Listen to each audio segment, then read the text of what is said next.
প্রধানমন্ত্রী দ্রব্যমূল্যের বাজারে আগুন, আর জনগণের সাথে রসিকতা করে বলতো গরুর গোশত খাওয়া লাগবে কেন, কাটল কিনে খান, কাঁঠাল কিনতে বলে। আর নিজের ফ্রিজের মধ্যে এত বড় খাসির রাত, ইলিশ, পাঙ্গাস, কথা কন, নিজে ভালো খায় আর জনগণকে বলে কাঁঠাল খাও। কথা কন, কথা কন। জিনিসের দাম কমাইতে পারে না, কিন্তু রসিকতা। কাঁচামরিচের দাম বেড়ে গেছে, যখন দাম কম থাকবে ভিজে সিদ্ধ করে ফ্রিজে রাখা লাগবে। ডিমের দাম বেড়ে গেলে আগে বলে ডিম সিদ্ধ করে থোয়া লাগবে। এলে এলে কথা রে ভাই, এলে নেতার কথা। আপনারা কেমনি হজম করছিলেন যে এই কথাগুলো যখন বলছে তখনই তো প্রতিবাদ করা লাগতো। ও হজম করেনি, উকলে ফেলে দিয়েছেন ব্যাটটা আছে, ওই করছে হুজুর আমি কিলিনি ফেলে দিচ্ছি। এই জন্য আপনার বাড়ি বগুড়া সাহস আছে যে বড় বড় কথা বলতো। রান্না করা ভাত ভাগ্যে খাওয়া জুটেনি, যেদিন পালিয়ে গেছে ওই দিনও 12 পদের রান্না ছিল। নিজে বিয়েলি অনেক কিছু খায় আর কয় কোথাও ফাঁকা রাখবেন না, সব জায়গায় সবজি চাষ করবেন। আর আমি লুটে ফুটে খাই। 11 লক্ষ কোটি টাকা দুর্নীতি করে বিদেশে পাচার করছে, কথা বলে ডেকে না। আমি ভারতকে এত কিছু দিছি, ভারত জীবনেও ভুলবে না। ওই জন্য ভারতে জায়গা হচ্ছে, দুনিয়ার কোন দেশ ওনাকে জায়গা দিচ্ছে। এখন বাধ্য হয়ে কি বলে, মাঝে মাঝে কল রেকর্ড ফাঁস হয়, আমাদেরকে ছেড়ে তো থাকতেও পারে না। মাঝে মাঝে কল দিয়ে খোঁজ খবর নেই, আমি দেশের খুব কাছে আছি, চট করে ঢুকবো। তা ঢুকবেন তো আপনি আসেন, এই দেশ আপনার বাবা, এই দেশ আপনার স্বামী, আপনি আসেন। এই দেশের 18 কোটি মানুষের 36 কোটি চোখ তাকায় আছে, আপনি আসেন। কথা কন না কেন, রাগ করতেছেন আপনারা? আসতে চাই, ওই যে আমি বলছি বলবো, রাগ করবেন না তো। ববু আইবা তুমি আইবা গো, সেই দিন আইসা বুবু ক্ষমতা পাইবা না। ববু আইবা তুমি আইবা গো, সেই দিন আইসা বুবু ক্ষমতা পাইবা না। খোঁজ নাই বুবু কাদের কাকার, অবস্থা খারাপ দরবেশ বাবার, হাউ নাঙ্কেল এখন সামনে আসে না। হে যুবক কথা ঠিক। খোঁজ নাই বুবু কাদের কাকার, অবস্থা খারাপ দরবেশ বাবার, হাউ নাঙ্কেল এখন সামনে আসে না। নেতা কর্মী সব জেলের ভিতর, আমি আসি ডরের ওপর, কখন জানি আসে গ্রেফতারি পরোয়ানা। বুবু আইবা তুমি আইবা গো, সেই দিন আইসা বুবু ক্ষমতা পাইবা না। বুবু আইবা তুমি আইবা গো, সেই দিন আইসা বুবু ক্ষমতা পাইবা না। ক্ষমতার চেয়ার থেকে নামা সহজ, কিন্তু এই চেয়ারে ওটা কঠিন। 16 বছর ছিলেন, এর আগে 5 বছর, 21 বছর। বিধবা মানুষ আর কত লাগে, কথা কয় না গো। আর যাই হোক, এখন থেকে আমাদের সিদ্ধান্ত না লাগবে, আগামীতে বাংলাদেশে কোন নারীকে আমরা প্রধানমন্ত্রী বানাবো না। এই দেশের প্রধানমন্ত্রী হবে পুরুষ। কারা কারা চান হাত তুলে দেখান। লিল্লাহে তাকবীর। হ্যাঁ, নারীদের দেখার দিন শেষ, আগামীতে পুরুষের বাংলাদেশ। কথা ক্লিয়ার কিন্তু। আমেরিকার ইতিহাসে 47তম প্রেসিডেন্ট হলো ডোনাল্ড ট্রাম্প। আজ পর্যন্ত আমেরিকা তার অভিভাবক কোন নারীকে বানায়নি। আমেরিকার ইতিহাসে আজ পর্যন্ত কোন নারী প্রেসিডেন্ট হয়নি। আমরাও সিদ্ধান্ত নেব, ডোনাল্ড ট্রাম্পের মতো আধা ভাগকে ওরা ক্ষমতায় বসালো, কিন্তু কমলা হ্যারিসকে নেত্রী মানেনি। ওরা আবার বয়ান দেয়, তারা তামাম পৃথিবীর মানুষের নারীর ক্ষমতায়নের দিকে উৎসাহ দেয়, আর নিজেরা আবার শেয়ানা টিকি। ওরা কোনো নারীকে আমেরিকার প্রেসিডেন্ট বানায়নি আজ পর্যন্ত, কখনো কোনো নারী প্রেসিডেন্ট হয়নি। তাহলে আমরা পারবো না? এ জোরে কন। মেয়ে মানুষ ক্ষমতার চেয়ারে বসলে বোঝেন না ভাই, মেয়েদের রাগ বেশি, জেদ বেশি। বাড়ি ঘরে স্বামীর সাথে ঝগড়া লাগে, হাড়ি পাতিল ভেঙে ফেলে দেয়, স্বামী তুলে আসার মারে, ওদের জেদ বেশি গো। দেখলেন না 16 বছর ঘর জামাইয়ের মতো রাখছে, কিছু বলার ছিল না। কথা কোন ঠিক না? হ্যাঁ, নারীরা যদি শান্তির জায়গা পায়, ওরা জীবন চলে যাবে জায়গা ছাড়বি না। আর আর ওই জায়গায় টিকে থাকতে যদি পুরো দেশে আগুন লাগা দেওয়া লাগে, ওরা পুরো দেশে আগুন জ্বালাবি, তাও শান্তি ছাড়বি না। তার বাস্তব প্রমাণ পাইছেন তো? ওয়াজই তো হচ্ছে, এটা ওয়াজ না, এটা একটু ওয়াজ, বাস্তবতা। বাস্তবতা নাড়া না দিলে ভুলে যাবেন। আমরা আপনাদেরকে যতদিন দাওয়াত দিবেন, মাঝে মাঝে 2-4 মিনিট এলে কবু, এগুলো না বলে আপনারা যে ভুলে যাবেন। মানে ওরা যে কেমন ছিল সেটা না গল্প করলে আমাদের ভবিষ্যৎ প্রজন্ম ভুলে যাবি। ওরা যেমন এরকম বঙ্গবন্ধু পড়াইতে পড়াইতে একেবারে জাতির পিতে মানে হলে দিছে, এরকম আমরা আপনাদেরকে এখন, এরা যে 16 বছর জুলুম করছে, এর কাব্য কবিতা ইতিহাস ছন্দ আপনাদের কাছে বলবো, যাতে বোঝে যে না বাংলাদেশে এরকম স্বৈরাচার শাসক একজন ছিল। এলে ওয়াজ শুনবেন মন চান, অনেকে কয় হুজুর হলে বুঝছি, হুজুর পালাছে ভেগে গেছে, বলার দরকার নেই। ওরে বাবা, তোর ভালো লাগে না দাওয়াত দিস কে, একলাই ওয়াজ করবো। দেখি তো কয়জন এসে বসে, কথা কন নাকি আপনারা? বলা লাগবি, বলা লাগবি। এটা মনে করেন আমার ওয়াজের হিসেবের বাইরে বলছি, এ টাইম বাদ দিয়ে নতুন করে টাইম দেওয়া হবে, তাতে সমস্যা আছে? বগুড়া আমার শ্বশুর বাড়ি, আপনারা আমার কত কাছের লোক জানেন। তা আপনাদের কাছে যদি বুক ভরা সাহস নিয়ে কথা না বলি, কোন জায়গাতে বলবো? অন্য জায়গাতে মার দিতে পারে, কিন্তু শ্বশুর বাড়ির লোকজন কেউ মারবে না। জামাই মারলে আবার আমি ঘর যা ঠিক দেবো, ঘর যা আগুন লেগে দেবো, কথা কন ঠিক খেয়ে না। এজন্য মাঝে মন খারাপ করবেন না, সামনের দিকে যাই। তাহলে আগামীতে নেতা বানাবো বুঝিয়ে শুনে, সৎ মানুষ দেখে মনে থাকবে তো ইনশাল্লাহ। চলেন সামনের দিকে যাই। ইসলাম মানার কারণে আপনাকে ঘর ছাড়া করবে, বাড়ি ছাড়া করবে, দেশ ছাড়া করবে। আপনি ঘুমাবেন, মিথ্যা মামলা দিয়ে আপনাকে জেলে নিয়ে যাবে। কি এরকম দিন যায়নি? কথা বলেন, যায়নি? যারা মিথ্যা মামলা হামলা দিয়া, হ্যাঁ, এদেশের হাজার হাজার মানুষকে দিনের পর দিন ভোগান্তির শিকার করাইছে।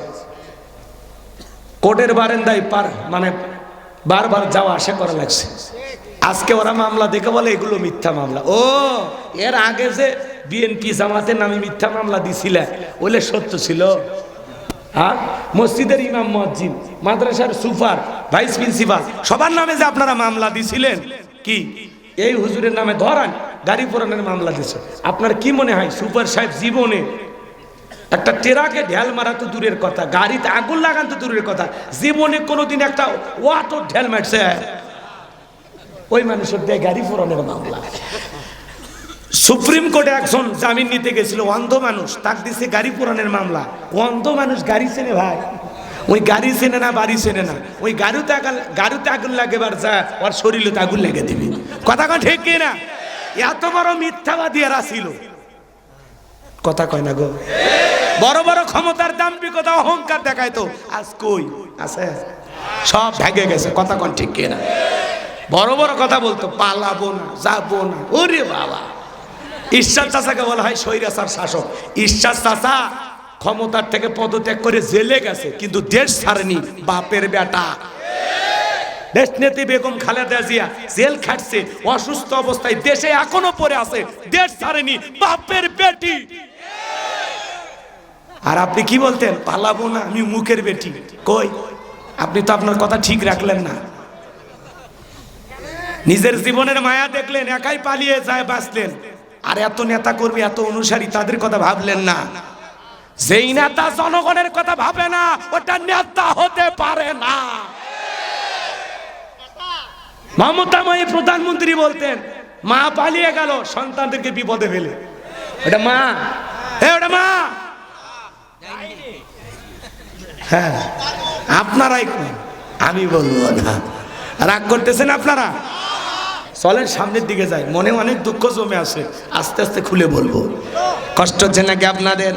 যুবক রেডি আছো বাবা? তাকবীর দাও, লিল্লাহে তাকবীর।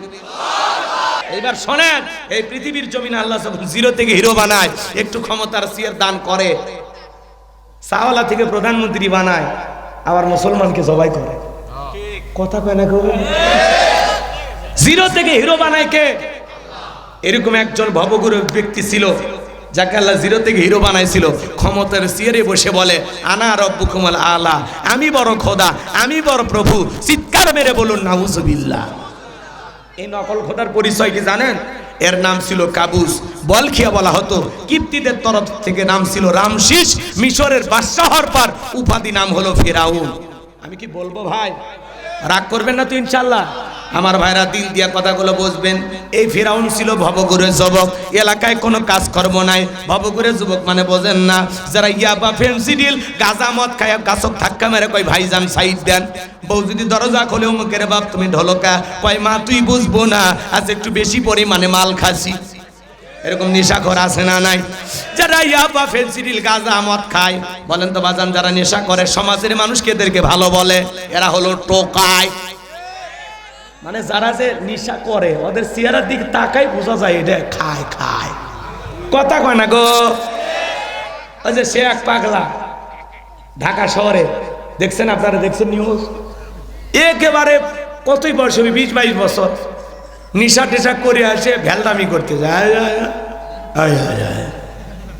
কে তোর বউ এইভাবে মরে গেল কেন? কয় আমি বলছি আমারে ভাত দাও, এটা দাও, দিতে চাই না। আমি রাগ করে বুকের উপরে সরে ছুরি বসাই দিছি, ছুরি বসে দিছি, এখন দেখি মারা গেছে। কে রে মদন, তুই নেশা করে বউ ছুরি বসে দিছু, বউ বেঁচে থাকি আর নেশার ঘর কাটে গেছে। কচ্ছে মারা যে যাবি, আমি এটা বুঝিনি। একটা বাচ্চাও আছে, নিউজ দেখছেন না বাজার, নেশাকর অবস্থায় বউয়ের বুকও ছুরি বসে দিছে। আর নেশার ঘর কাটে গেলে কি বউ আর পাশে মরেই গেছে, এবার মরেই গেছে। এই জন্য নেশা করে আছে, কেউ বউকে মারে, কেউ সন্তানকে মারে, কেউ মা বাবাকে মারে, কথা বলে ঠিক কিনা?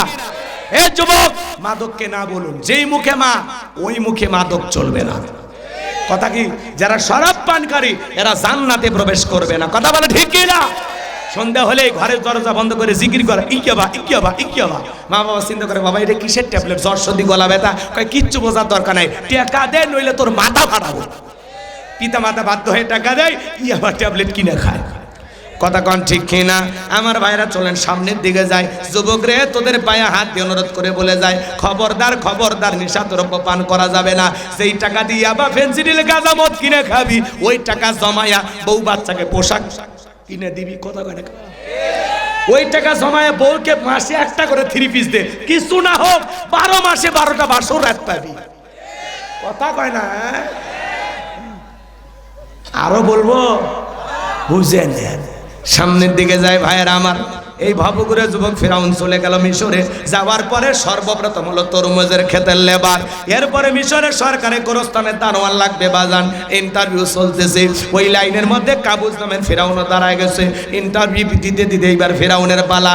ডেকে বলে, বাদশাহ, বুক ভরা আসানে ভিনদেশ থেকে আপনার দেশে এসেছি, দয়া করে যদি চাকরিটা দেন, সারা জীবন আপনার প্রতি কৃতজ্ঞ থাকবো, কোনোদিন আপনার কথা ভুলবো না। আর আমি যতটুকু জানি মিশরের সবচাইতে ভালো মানুষ হলেন আপনি। তেল তেল পান দেওয়া, বোঝেন না? তেলের উপর দুনিয়া চলে, কথা কন ঠিক কিনা? এমন ভাবে কথাগুলো উপস্থাপন করেছেন, কথা আছে দুষ্ট লোকের মিষ্টি কথা। বাদশার মায়া লেগে গেছে, বাদশা ডেকে বলে, ইন্টারভিউ বন্ধ করো। এই কাবুজ নামের ফিরাউনকে এই মিশরের গোরস্থানে দারোয়ানের চাকরি দেওয়া হলো। এইবার গোরস্থানে দারোয়ানের চাকরি পাওয়ার পরে ফিরাউন চিন্তা করে, বাদশা প্রতি মাসে বেতন দিবে, ঠিক আছে, এই বেতন দিয়ে তো আমার পেট ভরবে না, আমার সাইড ইনকাম করা দরকার। এইবার যারা লাশ দাফন করতে আসে ওদেরকে ডেকে বলা, শোনো, লাশ প্রতি আমার একটা করে দিরহাম দিতে হবে, না হলে আমি লাশ দাফন করতে দেব না। জনগণ টেনশনে পড়ে গেল, একটা দিরহাম এই ছেলেকে দিতে হবে। এইবার তারা টেনশনে পড়ে গেল আর চিন্তা করলো, একটা দিরহামের জন্য বাদশার দরবারে বিচার নিয়ে যাব, লাশ পয়সা করলে শেষ হয়ে যাবে, অতএব একটা টাকা যদি পায় এই ছেলেটাই পাক। এই কথা ভেবে জনগণ একটা করে দিরহাম দেওয়া শুরু করলো। এইটার নাম কি? বাংলাদেশে কিন্তু কোনো ঘুষ নাই, আছে আছে। শোনো, এই দেশটার গল্প করি, দেশটা মনে হয় স্বপ্নপুরী, সুদখোর ঘুষখোর মদখোর জুয়াখোর, হে তাই আসে ভুরি ভুরি, হে তাই আসে ভুরি ভুরি। এ দেশে অসৎ কামাই কেউ করে না, তবে ঘুষের টাকা পেলে কেউ তো সারে না। টেবিলের নিচ দিয়ে হাত বাড়িয়ে কালো টাকাটা নেই সারিয়ে, টেবিলের নিচ দিয়ে হাত বাড়িয়ে কালো টাকাটা নেই সারিয়ে। করছে ওরা বড় দেশের চুরি, করছে ওরা বড় দেশের চুরি। শোনো, এই দেশটার গল্প করি। আমার এক বন্ধু কয় দোস্ত চাকরির জন্য 4 লাখ টাকা রমজান মাস ঘুষ দিতে গেলাম, অফিসার এসে বলতেছে এই রোজা রমজান মাস এভাবে ঘুষের টাকা কেউ প্রকাশ্যে টেবিলে রাখে? আর আমি এখন রোজা আছি না, এই মাত্র আসরের নামাজ পড়ে আসলাম, ডয়ের ফাঁক করে দিচ্ছি, আমি এটা নাড়তে পারবো না, তুমি এখানে রেখে দাও, ইফতার করার পরে গুনে দেখব। আসে না এরকম সাধু? কথা কন নাকি আপনারা? বাজান গো আমার, 10 লাখ 5 লাখ 15 লাখ 20 লাখ টাকা ঘুষ না দিলে একটা ছেলের চাকরি হয় না। এই টাকা খায় কারা? ওপরালা। ওপরালা বলতে কি ফেরেশতা এসে নিয়ে যায়? এই দেশের চেয়ার টেবিল পর্যন্ত ঘুষ খায়। কথা কন ঠিক না? আমার ভাইরা সামনের দিকে যাই বাজান, আমি গুনাহগার যে কথা বলতে যাই, এইবার আল্লাহ রাব্বুল আলামিন ওই মিশরের জমিনে একটা মহামারী দিল, নাম হলো ডায়রিয়া, কলেরা। বাংলাদেশেও 2020 সালে পুরো পৃথিবীকে আল্লাহ একটা মহামারী দিয়েছিল, নাম হলো ধরো না ছুঁয়ো না, নাম হলো করোনা। বাবার করোনা হয়ে মারা গেছে, বাবার সম্পত্তি ভালো লাগে, বাবার লাশটা দেখতেও যায় নাই, বাবার কবরে মাটিও দেয়নি। মায়ের করোনা হয়েছে, জঙ্গলে ফেলা আসছে, ভাইয়ের করোনা হয়েছে, আর এক ভাই দেখতে যায় নাই, বন্ধুর করোনা হয়েছে, আর এক বন্ধু দেখতে যায় নাই, স্বামীর করোনা হয়েছে, স্ত্রীও কাছে যায়নি। আলাদা রুমে থাকে স্বামী, আলাদা রুমে থাকে বউ, খাবারের প্লেট সাজায়া লম্বা একটা বাঁশের লাঠি দিয়া আস্তি করে ঠেলে স্বামীর ঘরের ভিতরে খাবার ঢুকে দিয়েছে। স্বামী যখন সুস্থ হয়েছে, সুন্দর করে আঁচল দিয়া মুখটা মুছে দেয়ার বলে, শেফালির বা আমি যে তোমারে কত ভালোবাসি তুমি জানো না? তুমি যখন অসুস্থ ছিলে তাহাজ্জুদ পড়ে পড়ে দোয়া করছি, আর আল্লাহকে বলছি আমার শেফালির বাপকে ভালো করে দাও। স্বামী তখন ডেকে বলে, বিবি রে, আমার তুই কত ভালোবাসিস আমার জানা হয়ে গেছে। কতদিন ভেবেছিলাম এই বুঝি জানালা খুলে আমার সাথে কথা বলবি, এই বুঝি দরজা খুলে আসবি, দুইটা মনের দুঃখের গল্প, সুখ দুঃখের গল্প করবি, একটা বারো তুই আমার কাছে গেলি না। মোবাইলে তোর ছবি দেখে দেখে কেঁদেছি, আমার ভালোবাসা মিথ্যা ছিল না, কিন্তু তোর ভালোবাসা মিথ্যা। তুই যে আমারে কত ভালোবাসিস তার প্রমাণ আমি পাইছি। আমি যখন অসুস্থ ছিলাম আমারে তুই বাঁশ দিয়া খাওয়াইছিস। কথা কোন ঠিক না? এজন্য করোনা মহামারী বুঝে দিয়ে গেছে এই দুনিয়াতে কেউ কারো আপন না। আপনি কি মনে করেন আপনি মরে গেলে আপনার সংসার পরিবার চলবে না? দূর মিয়া, ভুল ধারণা। আপনি মরে গেলেও আপন গতিতে সব চলবে, আরো ভালো চলবে। কথা কন। আপনি মনে করতেছেন আপনি মরে গেলে ব্যবসা প্রতিষ্ঠান চলবে না, মিল্ক ফ্যাক্টরি চলবে না, গ্রাম চলবে না, বউ চলবে না, ভুল ধারণা। ওদেরকে বেশি প্রাধান্য দিতে গিয়ে আমরা আল্লাহ থেকে দূরে সরে গেছি। কথা কয় না? মানে মনে করছি এরাই সব। কি মনে করেন আপনি যদি আজকে মরে যান, আপনার ওই জমির ধান লাগাবে না, আলু লাগাবে না? আপনার যে দোকান আছে দুর্গাপুর বাজারে, কি ওই দোকানের শাটার কেউ খুলবে না? কি করেন? আপনি যে বিকাশে টাকা ধুয়ে গেছেন, ওইটাও পিন খুঁজে খুঁজে দরকার হয় বিকাশ অফিসও চায়া যেভাবে ওই টাকা বাইর করবি, বুঝে না?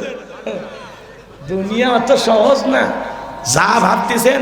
ওদেরকে বউ বাচ্চাকে বেশি প্রাধান্য দিতে গিয়া আমরা আল্লাহকে ভুলে গেছি। অতএব বউ বাচ্চা, স্ত্রী, সন্তান এগুলোর মহব্বত কমায়া দিয়া আল্লাহর মহব্বত বানান, আখিরাতকে টার্গেট করেন। কে মনে থাকবে তো ইনশাআল্লাহ? এগুলো সব মিথ্যা মায়া, ভুয়া।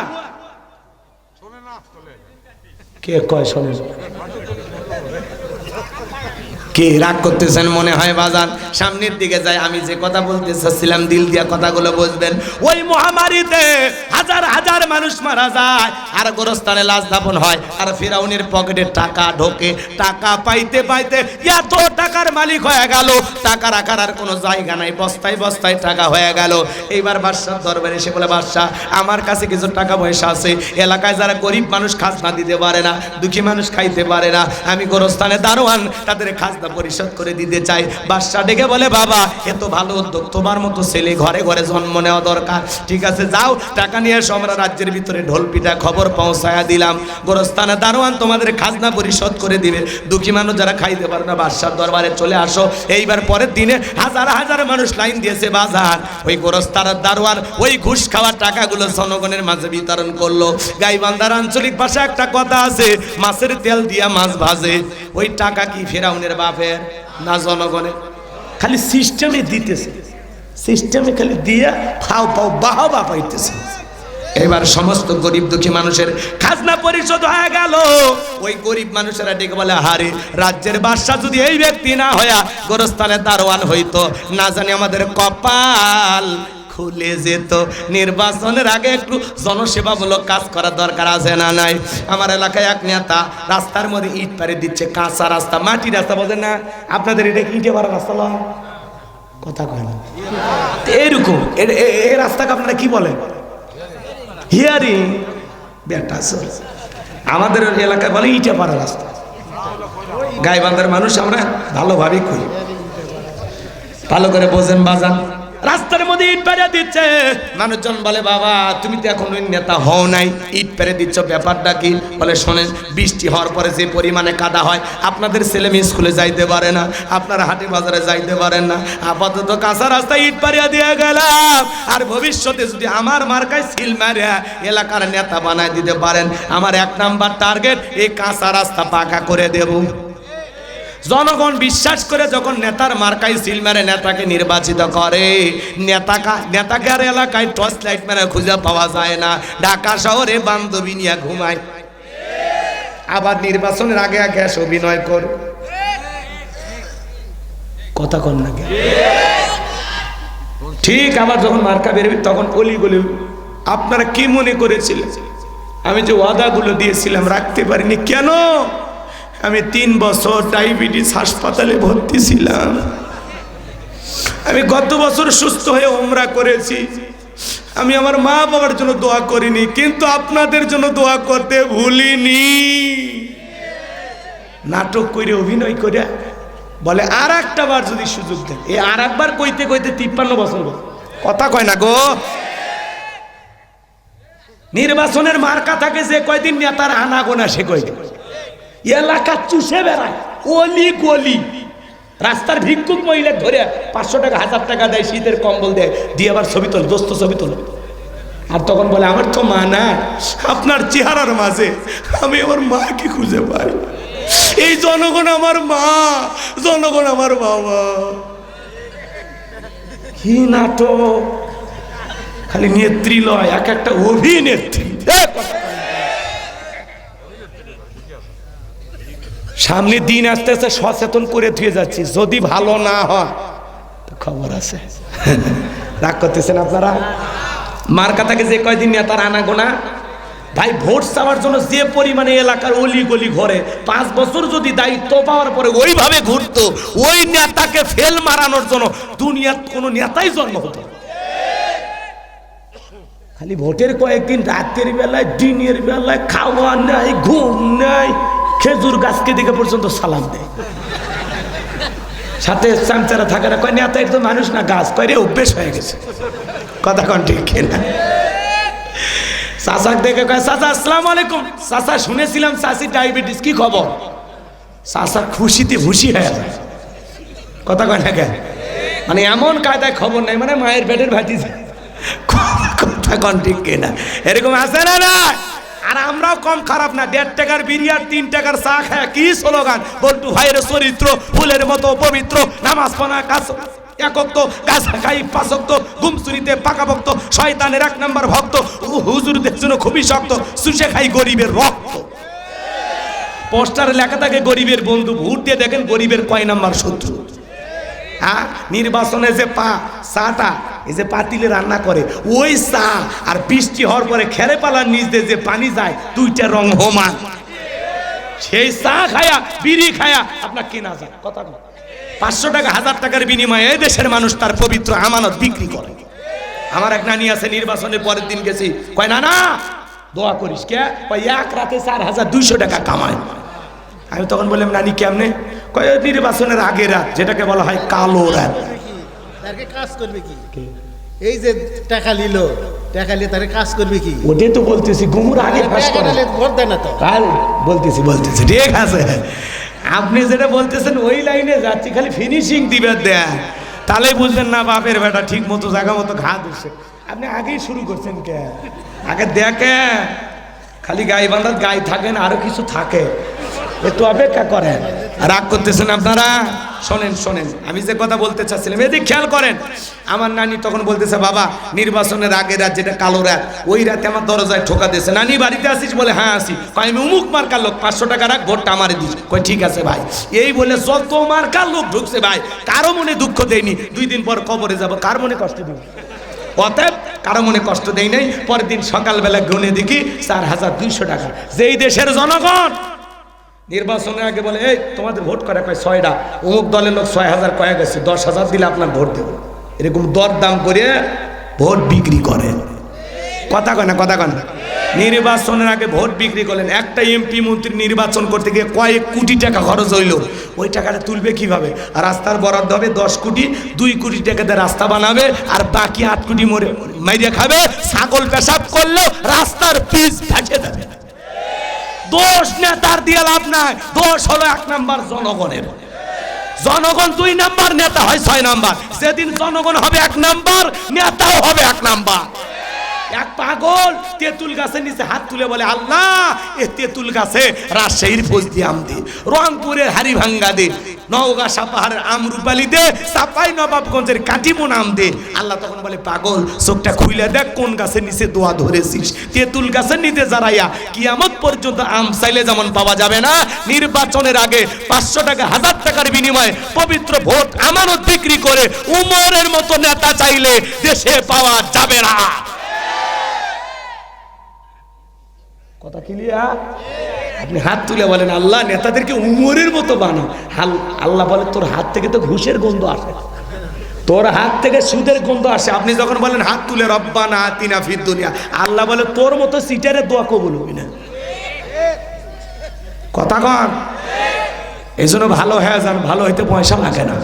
তালুকদার বংশের মতো যদি কলিজাটা বড় হয়, বাপের বেটা যদি হয়ে থাকেন, তাহলে আজকে হাত তুলে শপথ গ্রহণ করেন নির্বাচনকে কেন্দ্র করে জীবনে করে দিন একটা চা বিড়ি খাবেন না, 1 টাকাও নেবেন না। কারা কারা হাত তুলে দেখা? ওই যে মাঝে মাঝে যারা হাত তুলি ওরা খাবে গো, খাবে খাবে। কি মনে থাকবে তো ইনশাল্লাহ? যাকে যোগ্য মনে হবে, সৎ মনে হবে, নির্ভীক মনে হবে, যার কাছে ভোট গেলে আমানতের খিয়ানত হবে না, 2 নাম্বারি করবে না, সিটেরই বাটপারি করবে না, দেশের টাকা বিদেশে পাচার করবে না, এমন মানুষকে আগামীতে নেতৃত্বের চেয়ারে বসাইতে হবে। কথা কন নাকি আপনারা? যারা দুর্নীতি করে, সম্পদের পাহাড় করে, ওই দুর্নীতিবাজদেরকে আর বাংলাদেশের চেয়ারে আমরা দেখব না। কথা ক্লিয়ার? রাজি আছেন তো ইনশাল্লাহ? যেই মানুষ মসজিদে ইমামতি করার যোগ্যতা রাখে সেই হবে সমাজের নেতা। সবাইকে নিয়ে একত্রিত হয়ে যেন নামাজ পড়াইতে পারে।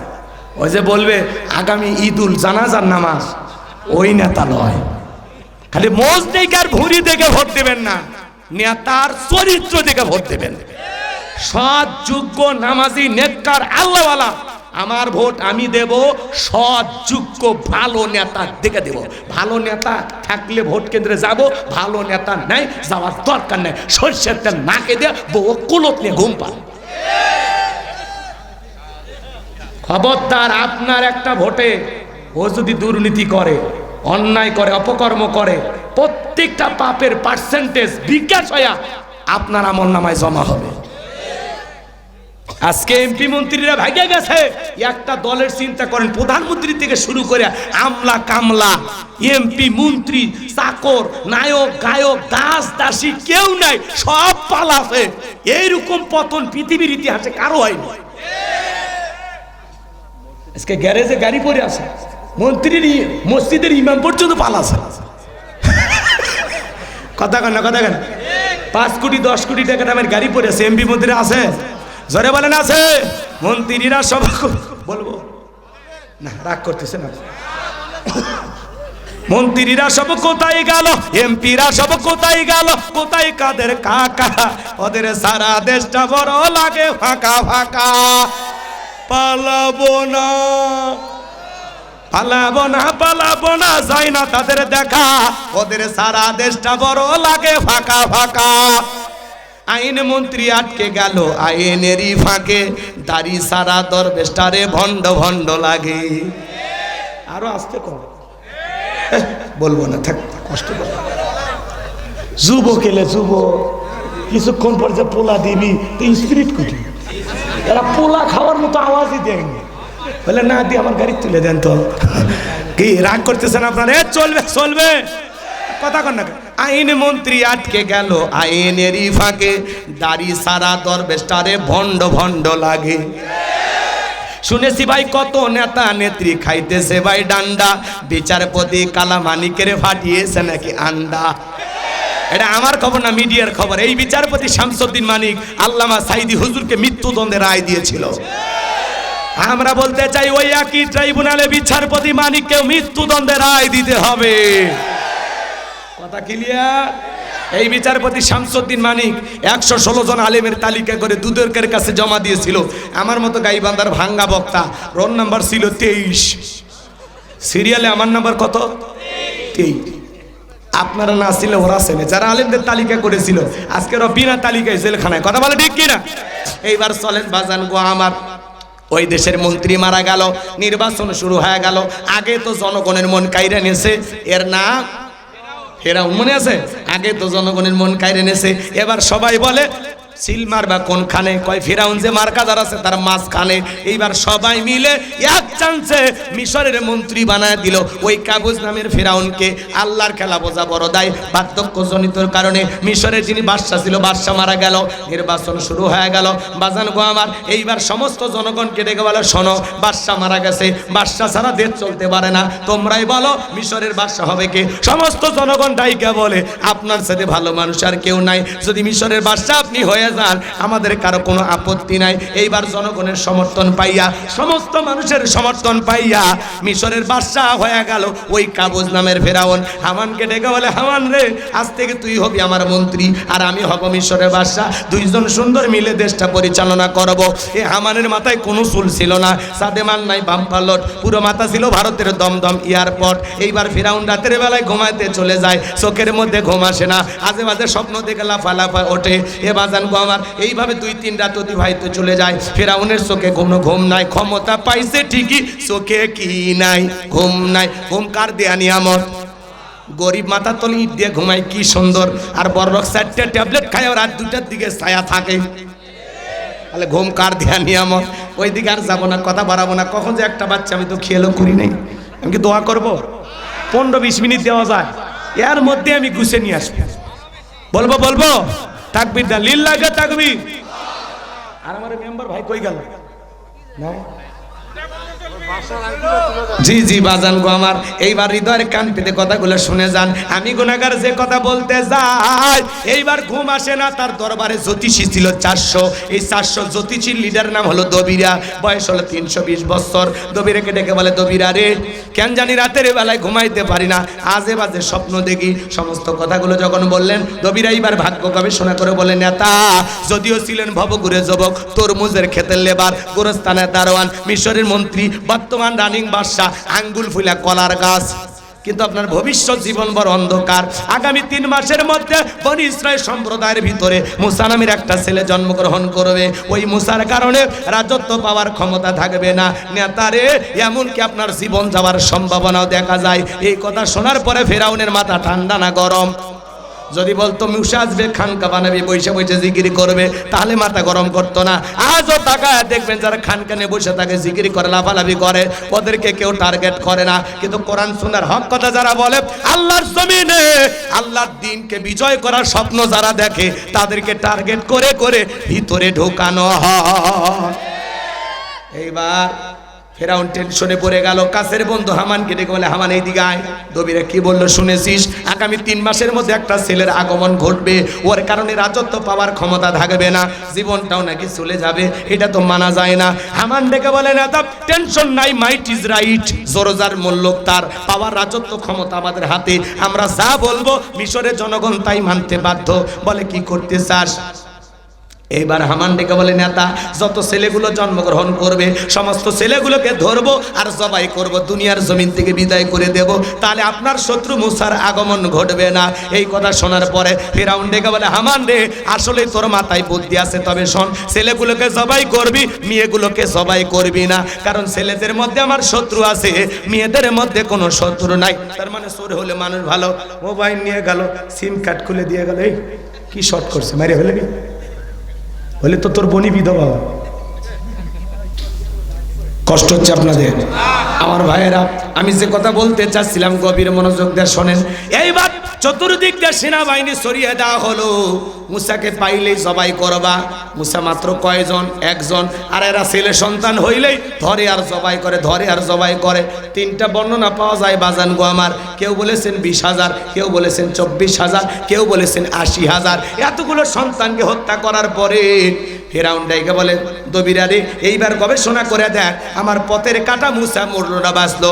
এইবার দবিরা গবেষণা করে বলে, নেতা, যদিও বনি ইসরাইল মারিক বুক খালি করে হাজার হাজার সন্তান জবাই করেছেন, কিন্তু আপনার পথের কাটা মুসা এখনো মরে নাই, মরে নাই, মায়ের কোলে জীবিত আছে, সুস্থ আছে, কিন্তু কোথায় আছে, কোন বাড়িতে আছে, এইটা বলার ক্ষমতা আমাদের নাই। চিৎকারে মেরে বলুন আল্লাহু আকবার। ওয়া মাকারু ওয়া মাকারাল্লাহ ওয়াল্লাহু খায়রুল মাকিরিন। খেলাকার আল্লাহ চাই মুসারে বাঁচাইতে, আর ফিরাউন চাই মারতে। আর 14 গোষ্ঠী এক জায়গা হয় কিছু করতে পারবে না। এইবার ফিরাউনের সেনাবাহিনীকে লাগিয়ে দিল, যাও চতুর্দিকে ছড়িয়ে পড়ো। এতগুলো মারলা, তাও আসলটাই মারা যায় না, যাও চতুর্দিকে ছড়িয়ে যাও। এইবার বাজান কো আমার একদল সেনাবাহিনী মুসা নবীর বাড়ি থেকে রওনা করেছেন। মুসা নবীর বড় বোন নাম তার মারিয়াম, ডেকে বলে, মা, ওই যে ফিরাউনের সেনাবাহিনী দেখা যায় মা, আর বুঝি ভাইকে বাঁচানো গেল না, ভাইকে তুমি কই লুকিয়ে রাখবা। এইবার মুসা নবীর মা সন্তানকে নিয়ে দিক সেদিক দৌড়ায়। কে যেন এলহামার মাধ্যমে গাইবে আওয়াজ দিয়ে বলে, মুসার মা, জ্বলন্ত চুলার ভিতরে তোমার ছেলেটাকে ফেলায় দাও, কথা দিলাম গো তোমার ছেলেকে আবার তোমার কোলে ফেরায় দেব। মুসা নবীর মা তাই করলেন। ভাইয়েরা আমার, এইবার ফিরাউনের সেনাবাহিনী চতুর্দিকে খোঁজাখুঁজি করলো, বাড়িঘর তস নস করে খুঁজলো, তন্ন তন্ন করে খোঁজার পরে কোথাও কিছু খুঁজে পাইলো না। এইবার ব্যর্থ হয়ে তারা চলে গেল। মুসা নবীর মা চুলার ভিতরে তাকায়া দেখে মুসা ভিতরে পড়ে মুস্কি মুস্কি হাসি, বলেন সুবহানাল্লাহ। সন্তানকে কোলে নিলেন, গালে মুখে চুমা খাইলেন। কে যেন ডাইকা বলে, এলহামের মাধ্যমে মুসার মা, কতদিন জালেমদের ভয় লুকিয়ে রাখবা, সিন্ধুক একটা বানায়া দরিয়ার বুকে ভাসায় দাও, কথা দিলাম গো তোমার ছেলেকে আবার তোমার কোলে ফেরায় দেব। এই কথা শোনার পরে মুসা নবীর মা টেনশনে পড়ে গেলেন। পরের দিন সকালবেলা কে যেন ডাইকা বলে, মিস্ত্রি লাগবে মা, আমি একজন মিস্ত্রি। মুসা নবীর মা ডেকে বলে, মিস্ত্রি এদিকে আসো। জীবনে কোনোদিন এইভাবে ডাক দেন, তুমি কিসের মিস্ত্রি, কি বানাইতে পারো? মিস্ত্রি বলে, মা, আপনি যদি মনে করেন এমন একটা সিন্ধুক আপনার দরকার, যে সিন্ধুকের ভিতরে আপনার সন্তানকে তুলে দরিয়ার বুকে ভাসায় দিবেন, আপনি চাইলে আমি এরকম সিন্ধুক বানাই দিতে পারি। মুসা নবীর মা ডেকে বলে, মিস্ত্রি, তুমি তোমার মনের কথা বলেছো, এরকম একটা সিন্ধুকে তোমার দরকার। মিস্ত্রি বলে, মা, ভিতর থেকে পানি নিয়ে আসেন, যন্ত্রপাতি আছে, ধার দেবার জন্য পানি লাগতে পারে, আবার না হলেও চলবে। এইবার মুসা নবীর মা ভিতর থেকে পানি নিয়ে এসে দেখে মিস্ত্রি সুন্দর একটা সিন্ধুক বানায়া দাঁড়িয়ে আছে, বলুন আল্লাহু আকবার। এবার সিন্ধুকটা হাতের মধ্যে দিয়ে মিস্ত্রি শুধু দৌড়ায়। পেছন থেকে ডাইকাল বলে, মিস্ত্রি, লোহার পয়সা কি নিবা না, কাঠের পয়সা কি নিবা না, তোমার পারিশ্রমিকের দামটা কি নিবা না? মিস্ত্রি ডেকে বলে, মা, যারা বিপদে পড়ে আমি তাদের উপকার করি, বিনিময়ে টাকা পয়সা গ্রহণ করি না। মুসা নবীর মা ডেকে বলে, মিস্ত্রি, এই বিপদের দিনে এত বড় উপকার করলা, লোহার পয়সাও নিবা না, কাঠের পয়সাও নিলা না, তোমার পারিশ্রমিকের দামটাও নিলা না, অন্তত তোমার নামটা বলে যাও, মাঝে মাঝে তোমার কথা মনে হলে আল্লাহর কাছে তোমার জন্য দোয়া করব। মিস্ত্রি ডেকে বলে, মা, আমি দুনিয়ার সাধারণ কোনো মিস্ত্রি না, আমি আল্লাহর ফেরেশতা, আমার নাম হলো জিবরাইল। মুসা নবীকে সিন্ধুকে তুললেন, দরিয়ার বুকে ভাসায় দিলেন। আর মেয়ে মারিয়ামকে বলে, মা, সিন্ধুক ভাসতে ভাসতে কই যায় খবর নিয়ে আসবি। সিন্ধুক ভাসতে ভাসতে চলে গেল ফিরাউনের ঘাটে। লম্বা ইতিহাস সংক্ষিপ্ত একটু বলে দেওয়া যায়। ওই দিন বিকেল বেলা ফিরাউন তার প্রিয়তমা আসিয়াকে নিয়ে আসতে সমুদ্রের সৈকতে হাওয়া খাইতে। মাঝে মাঝে বউকে নিয়ে এখানে সেখানে ঘুরতে যাবেন, হালাল বিনোদন। অবশ্যই বোরকা পরায়া, পর্দা করায়া 7 দিনের জন্য কক্সবাজার চলে যাবেন। মাঝে মাঝে বউকে নিয়ে এখানে সেখানে ঘোরাঘুরি করবেন, কথা কয় না গো। বোরকা পরায়া, পর্দা করায়া, হালাল বিনোদন। পিকনিক স্পটগুলোতে যাবেন, সুন্দর সুন্দর জায়গাতে বউকে নিয়ে ঘুরবেন, সময় দিবেন, ভালোবাসা বৃদ্ধি পাবে। আমি কি বলছি, সমুদ্রের সৈকতে যায় হাফ প্যান্ট পরে গোসল করেন, তাহলে গুনাহ হবে, কিন্তু বোরকা পরে ঘোরাঘুরি করলে গুনাহ হবে না। যেখানে ভদ্র লোকেরা যায়, আবার বোরকা পরে বউ নিয়ে সিনেমা দেখতে যান না, সেই বাস করিনি, ভুল বুঝবেন না। আল্লাহ বোঝার তৌফিক দান করুক। বউকে যত সময় দিবেন, যত ভালোবাসা দিবেন, তত সম্পর্কটা গভীর হবে। কথা বলেন ঠিক কিনা? সামনের দিকে যাই বাজান, আমি যে কথা বলতে চাচ্ছিলাম, এইবার যখন ফিরাউনের সেনাবাহিনী সিন্দুকটা তোলার পরে নেতারা সামনে নিয়ে গেল, ফিরাউন ডেকে বলে সিন্দুকটা খোলো তো দেখি। এইবার সিন্দুকটা যখন খোলা হলো, সবাই তাকায়া দেখে সিন্দুকের ভিতরে মনে হয় পূর্ণিমার চাঁদ ধরা দিয়েছে। এইবার এই সন্তানটাকে দেখে ফেরাউন ডেকে বলে তরবারি আনো, এটাই মুসা জবাই করো। আসিয়া বলে থামো, খালি মারা শিখছো, এতগুলো যে মারলা তাও কি শান্তি পাইলা না? স্বামী গো, এই ছেলেটাকে মারার আগে তোমাকে আমি একটা কথা বলি, এই যে সিন্দুকটা দেখো তো, এই কাঠ কি তোমার দেশে পাওয়া যায়? ফেরাউন কাঠ সিন্দুকটা নাই রে ছেড়ে বলে, এমন কাঠ আমি কেন, আমার বাপ দাদা 14 পুরুষও কেউ দেখে নাই। আসিয়া বলে স্বামী, এটা ভিন দেশি কারো সন্তান, বাঁচতে বাঁচতে আমাদের দেশে এসেছে, এই ছেলেটাকে আমি মারতে দেব না, এই ছেলেটাকে লালন পালন করব, এই ছেলেটাকে আমি আমার পালক পুত্র হিসাবে লালন পালন করব। মারহাবা কর, এই ছেলেটাকে আমি মারতে দিব না, এর লালন পালন আমি করব। আসিয়া কথা শুনে ফেরাউন তখন বলতেছে, এতগুলো মারলাম, মুসা খুঁজে পাইলাম না, বউ বায়না ধরছে এই ছেলেটাকে পালবে। ঠিক আছে, যা মাইনে নিলাম। অনেক কঠিন স্বামীও মাঝে মাঝে বইয়ের কাছে দুর্বল হয়ে যায়। কথা কোন ঠিক কিনা?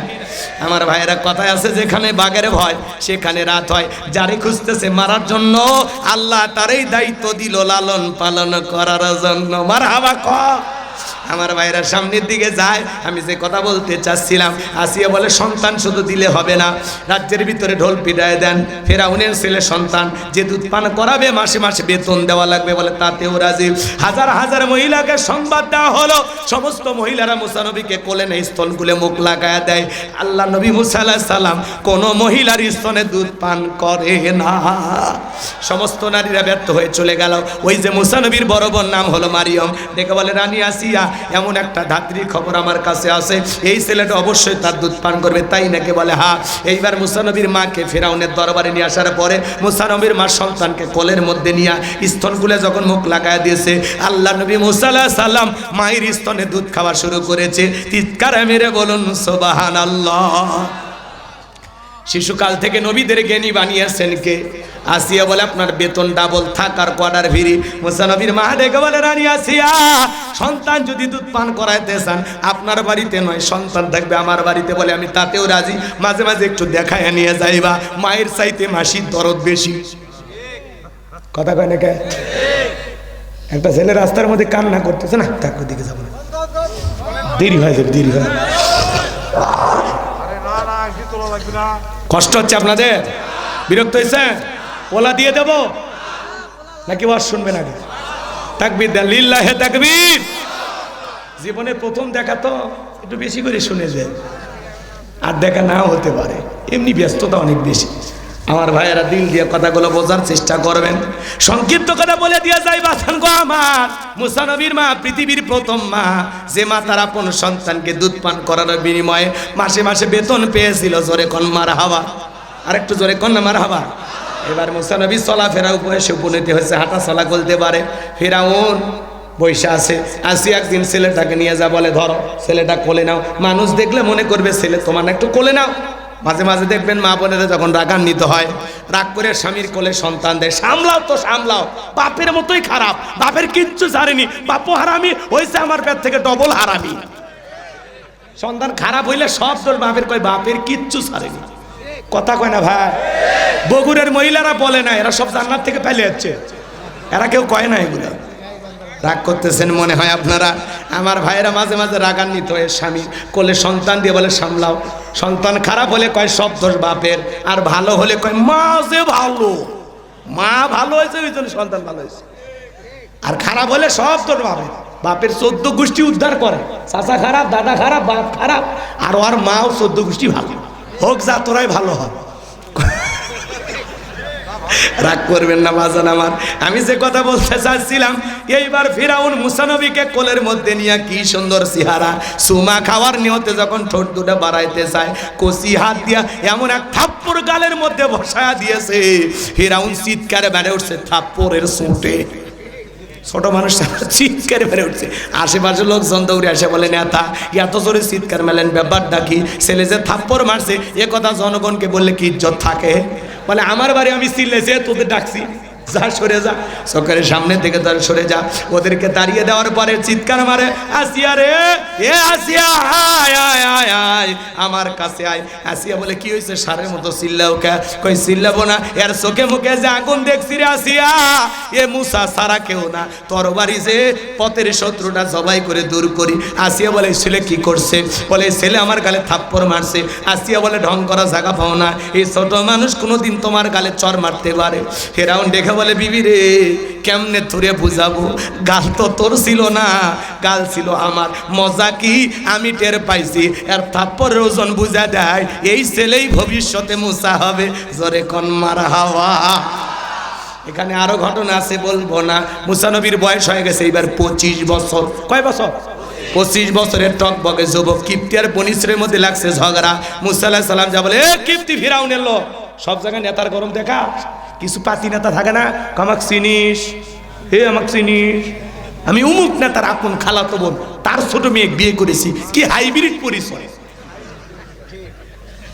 আল্লাহ 3 বার বমি দিলে আর পিছনের দরজা একবার ঢিল দিলে দাঁড়িয়ে থাকতে পারবে না, হাসপাতালে ভর্তি হলে। কথা কন নাকি আপনারা? শহীদ যে হাসপাতালে ভর্তি আছে, দুপুরবেলা ছেলে দেখতে গেছে, আব্বা শরীরের অবস্থা কি? কয় ভাই আল্লাহ দোয়া করো। আবার বিকেলে বউ দেখতে গেছে, সেলিমের বা তোমার শরীরের অবস্থা আগের সাথে কেমন? কয় মা বেশি করে দোয়া কর। আল্লাহ যদি খালি পাতলা পায়খানার বমি দেয়, শক্তি তো দূরের কথা, ওই পায়খানা করতে করতে বউ মা কয়ে ডাকে। আর ক্ষমতার গরম দেখা, কথা কম, বেশি ভাব নেবেন না, আল্লাহ ধরলে ওইভাবেই ধরি। কথা কন ঠিক কিনা? আমার ভাইয়েরা পরে পায়খানা মাখতে মাখতে মরে যাবে। ভালো হয়ে যা, সোজা হ, মানুষক জুলুম করিস না, মানুষক কষ্ট দিস না, নেতা হচ্ছে চুপ করে থাক, সেবা করলে নেতা থাক, আর না হলে তোর চাইতে হাজারো নেতার জন্ম হবে। কথা কন ঠিক কিনা? বারজান আমার দিল দিয়া কথাগুলো বোঝার চেষ্টা করবেন। এইবার মুসা নবী কিপ্তিকে বনি ইসরাইল লোকের পক্ষ নিয়ে মারছে এক ঘুষি, এক ঘুষিতে কিপ্তি দুনিয়ার থেকে দিলেন ইন্না লিল্লাহি ওয়া ইন্না ইলাইহি রাজিউন, জায়গাতে খালাস। এবার মুসা নবীর বিরুদ্ধে ফেরাউনের দরবারে হয়ে গেল মার্ডারের মামলা। আল্লাহ ডেকে বলে, পয়গাম্বার আর থাকা যাবে না, মাদাইনে চলে যাও। আল্লাহর অর্ডার পায়ে মাদাইনে গেলেন। পানি খাওয়ানোর ঘটনা আছে। শোয়েব আলাইহিস সালামের 2টা মেয়ের সাথে পরিচয় হয়ে গেল, তাদের সঙ্গে তাদের বাড়িতে গেলেন। আর যা বলে, আব্বা একটা ছেলেকে পাওয়া গেছে, রাখাল হিসেবে রাখা যায়, আর ছেলেটা এতই ভদ্র, আমরা 2টা বোন কয়েকটা ঘন্টা কাটায় দিলাম, একটা বারের জন্য আমাদের চেহারার দিকে ফিরেও তাকায় নাই। ছেলেটা এত বড় লাজুক, সুবহানাল্লাহ। নবীরা লাজুক, নবীরা লজ্জাশীল, সুবহানাল্লাহ কোন। শোয়েব আলাইহিস সালাম রাজি হয়ে গেল, মুসা নবীকে নিজের বাড়িতে রাখলেন। এত ব্যবহার সুন্দর, ভালো, নবী মানুষ, নবী শ্রেণী, সুবহানাল্লাহ কোন। শোয়েব আলাইহিস সালাম কি করলেন? বড় মেয়ে সফুরের সাথে বিবাহের ব্যবস্থা করলেন। 8 থেকে 10 বছর শ্বশুর বাড়িতে থাকলেন ঘর জামাই। এলাকায় যদি কেউ ঘর জামাই থাকে বুঝে নেবেন নবী মুসা আলাইহিস সালামের সুন্নত আমল করতেছে। ঘর জামাই বলে অবহেল করার কোনো সুযোগ নাই। আমার ভাইয়েরা, আমি যে কথা বলতে চাই, এইবার আল্লাহ রাব্বুল আলামিন ডেকে বলে, ও নবী মুসা, আর কতদিন শ্বশুর বাড়ি মধুর হারি, এইবার গাট্টি গুটি গোছাও, স্ত্রীকে সঙ্গে নাও, আবারও মিশরের দিকে রওনা করো। শ্বশুরের দেওয়া লাঠি আর গাট্টি গুটি গোছাইয়া স্ত্রীকে সঙ্গে নিয়া নবী মুসা আলাইহিস সালাম যখন তুর পর্বতে আসলেন, আমার আল্লাহ রাব্বুল আলামিন তখন নবী মুসা আলাইহিস সালামকে নবুয়ত দান করলেন। আমার আল্লাহ বলেন, ওয়া মা তিলকা বিয়ামিনিকা ইয়া মুসা। আমার আল্লাহ ডেকে বলে, মুসা রে তোমার ডান হাতে ওইটা কি? আল্লাহর পয়গাম্বর জবাব দিয়ে বলেন, ক্বালা হিয়া আসায়া আতাওয়াক্কাউ আলাইহা ওয়া আহুশু বিহা আলা গনামি ওয়া লিয়া ফিহা মাআরিব উখরা। পয়গাম্বর ডেকে বলে, আল্লাহ আমার হাতে এটা লাঠি, এইটার উপর ভর দিয়ে চলি, ছাগলের জন্য পাতা বাড়ি, ইকতে দিকতে অনেক অনেক কাজ করি। আল্লাহ ডেকে বলে, পয়গাম্বর প্রশ্ন করলাম একটা, জবাব দেও যাবে একটা। মুসা নবী কথা বলে কার সাথে? আল্লাহর সাথে কথা বলতে মজা আছে না নাই? এই যুবকে আছে না নাই? তাহলে কি যেন বলতে চাচ্ছিলাম ভুলে গেছেন। মুসা নবীকে ডেকে বলে আল্লাহ, আমার আল্লাহ ডেকে বলে, পয়গাম্বর মুসা প্রশ্ন করলাম একটা, জবাব দেব যাবে একটা। কারণ কি? মুসা নবী আল্লাহর সাথে কথা বলে, এই জন্য তিনি ইচ্ছে করে কথা বাড়িয়েছেন। যত পেঁচাবেন তত আল্লাহর কুদরতি জবানের আওয়াজ শুনতে পাবেন। সুবহানাল্লাহ। এইবার আল্লাহ ডেকে বলেন ক্বালা আলকিহা ইয়া মূসা, মূসা রে তোমার হাতের লাঠিটা এবার নিক্ষেপ করো। ফাআলকাহা ফাইযা হিয়া হাইয়াতুন তাসআ, লাঠিটা নিক্ষেপ করা মাত্র হয়ে গেল বিশাল বড় একটা সাপ। মূসা নবী বলে বাপ রে বাপ, এই যে জাতের সাপ আমার বংশ করে দিবে সাপ। এই কথা বলে পয়গাম্বার জোরে দৌড় মারতে লাগলেন। আমার আল্লাহ পাক তখন ডেকে বলেন ক্বালা খুযহা ওয়ালা তাখাফ সানুঈদুহা সিরাতাহাল উলা। আল্লাহ ডেকে বলে পয়গাম্বার ভয় তুমি দৌড়াইও না, ভয় পাইও না, আমি আল্লাহ লাঠিকে সাপ বানাইছি, আবার সাপের দিকে হাত বাড়াও, পূর্বের মতো লাঠি বানায়া দেও। এবার ফেরত আসলেন, আইসা সাপ ধরতে গেছে, সাপ ধরা মাত্র কি হয়ে গেছে লাঠি। সুবহানাল্লাহ কমেন না, এর নাম হলো মুজিজা। এর নাম কি? মুজিজা। নবীদেরকে আল্লাহ তাআলা কি দেয়? মুজিজা। সুবহানাল্লাহ কম। এরপরে আল্লাহ রাব্বুল আলামিন বলেন ওয়াদহুম ইয়াদাকা ইলা জানাহিকা তাখরুজ বাইদা মিন গায়রি সুইন আয়াতান উখরা লিনুরিয়াকা মিন আয়াতিনাল কুবরা। আল্লাহ ডেকে বলে পয়গাম্বার তোমার ডান হাতটা বগলে নিচে ঢোকাও, ওখান থেকে বের করো, কোনো দুধ ছাড়া ধবধবে উজ্জ্বল সাদা চমৎকার আলো দেখাবে, ঝলমলে আলো দেখাইতেছে, সূর্যের মতো জ্যোতি ছড়াইতেছে। কোন সুবহানাল্লাহ। আল্লাহ ডেকে বলে পয়গাম্বার এই যে কুদরতের দুইটা নিদর্শন দান করলাম, দুইটা মুজিজা দিলাম, লাঠি ফেলালে সাপ হয়, আর বগল থেকে হাত বের করলে আলো আলো দেয়, আলো দেয়, ঝলমল করে, কি সুন্দর লাইটিং হয়। সুবহানাল্লাহ কোন। এরপরে আল্লাহ তাআলা বললেন এইবার তোমার দায়িত্ব ইযহাব ইলা ফিরআউনা ইন্নাহু তাগা। ও নবী মুসা ফিরআউনের নিকট চলে যাও, ফিরআউন সীমা লঙ্ঘন করেছে, যায় বলো ফিরআউন রে তোর বানানো আইন দিয়ে মিশর চলবে না, এখন থেকে মিশর পরিচালনা হবে আল্লাহর আইন দিয়া।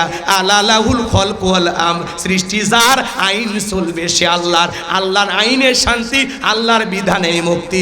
বাংলাদেশে আল্লাহর আইন চালু হবে না যতদিন, খুন দর্শন টেন্ডারবাজি সাদাবাজি বন্ধ হবে না ততদিন।